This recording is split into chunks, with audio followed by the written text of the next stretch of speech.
नमस्कार दोस्तों, जैसे कि आप लोग जानते हैं कि 31 जून को जो सीपीआई आईडब्ल्यू इंडेक्स है उसका मई महीना 2025 के लिए उसका घोषणा हुआ है और इसी के साथ हम लोगों को पता चल गया है कि कितना डीए बढ़ने वाला है।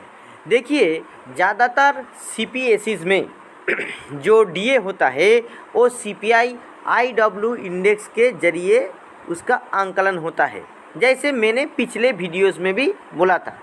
तो देखिए, अब 4 बार डीए का रिवीजन होता है, जैसे बीएसएनएल जैसे कंपनीज़ में, एमटीएनएल, आईटीआई वगैरह वगैरह कंपनीज़ में।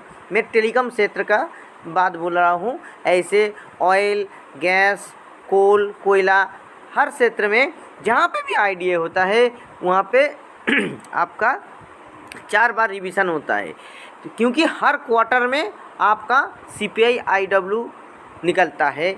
और देखिए, उसका जो वेटेज होता है, उसका वेटेज पिछले 1 महीना से हम लोगों का जो नियम जो मैंने बताया था कि जैसे जुलाई में से जो होने वाला है वो 3 महीने की वजह से होगा।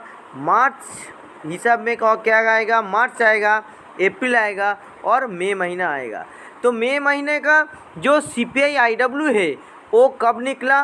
वो 30 जून को निकल गया।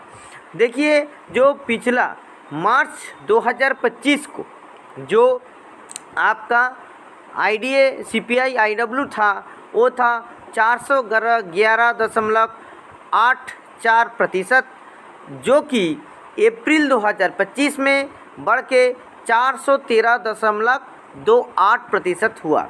तो इसी हिसाब से मैंने जो पिछले वीडियो बनाया था उसमें आंकलन लगाया था कि ये 414 से 415 ऐसे ही कुछ इसका आजू बाजू में रहेगा।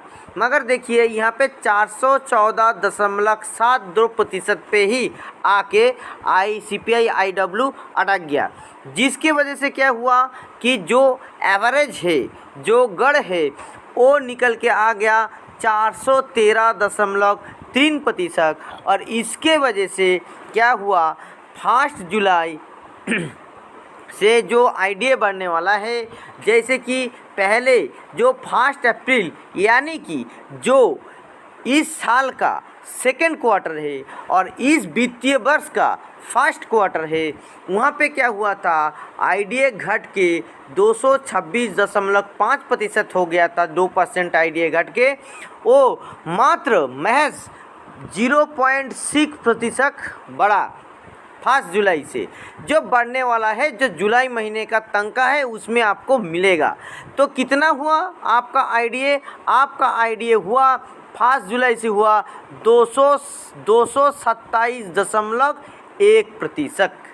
और ये जो 227.1% हुआ है, ये कैसे हुआ आपका? देखिए, इतना घटने के बाद, जैसे कि आपका जनवरी में 2% बढ़ा था, फिर क्या हुआ, फिर आपका अप्रैल में 2% घट गया, ठीक है, फिर आपका 0.6% बढ़ रहा है।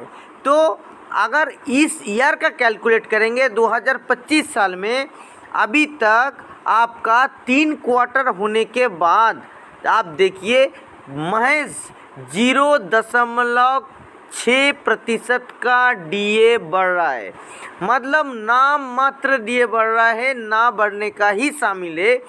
और अगर वित्तीय वर्ष कैलकुलेट करेंगे तो आधा वित्तीय वर्ष निकलने के बाद बस आपको 0.6% का डीए वृद्धि मिल रहा है, जो महज ना के ही बराबर है। क्योंकि दोस्तों, मैंने पिछले वीडियो में भी बताया था, जिसको संशोधन मिल चुका है, वेतन संशोधन मिल चुका है, अगर उनका 2.5% डीए बढ़ता है तो जिनको नहीं मिला है वेतन संशोधन, उनका 10% के समान है। आज अगर उनको 4% मिलता है डीए वृद्धि तो 10% का समान है, क्योंकि 2.5 मल्टीप्लिकेशन फैक्टर मानिए एक वेतन चुकती के साथ मोटा मोटी आता है, अगर 10 से 15% फिटमेंट मिलता है फैक्टर। तो अभी दोस्तों देखिए कितना कम बढ़ा है। तो जहाँ पे सेंट्रल जो गवर्नमेंट का खुद का ऑर्गेनाइजेशन है वहाँ पे 2% डीए बढ़ा। तो अभी जो वित्तीय वर्ष है अगर उसका हिसाब में भी जाएंगे, अगर ऐसे जो 2025 का साल का इंग्लिश कैलेंडर का हिसाब से, ग्रेगोरियन कैलेंडर का हिसाब से जाएंगे, फिर भी हम लोगों को जो आईडीए स्केल उपभोक्ता हैं, जिनसे आईडीए स्केल से जिनका डीए का वृद्धि होता है, कम से कम वो लोगों को 4 से 5% का वृद्धि होना चाहिए था।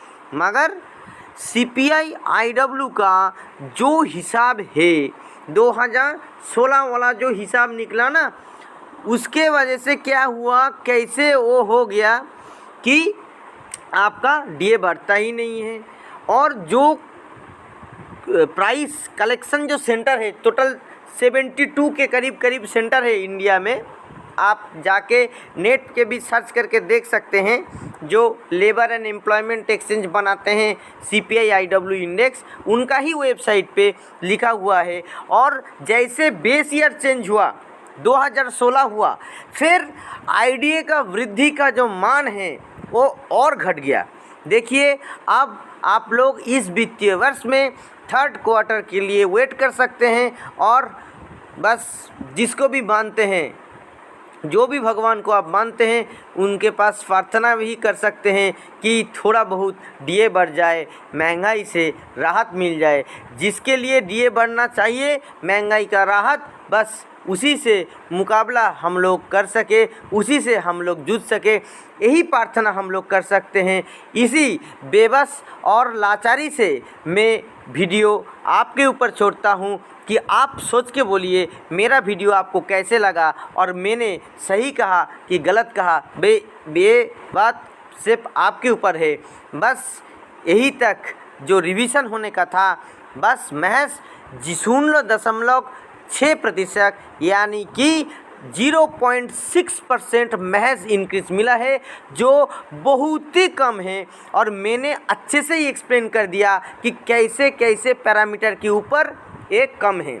तो दोस्तों आप लोग इस वीडियो को ज़रूर लाइक कीजिए, शेयर, सब्सक्राइब और कमेंट कीजिए, और ज़्यादा से ज़्यादा शेयर करिए कि सबके पास ये बात पहुँचे और सब कोई समझे कि कितना डीए का रिवीजन हुआ है इस वित्तीय वर्ष का 2nd क्वार्टर में और 2025 साल का 3rd क्वार्टर में। तो दोस्तों इसी के साथ नमस्कार।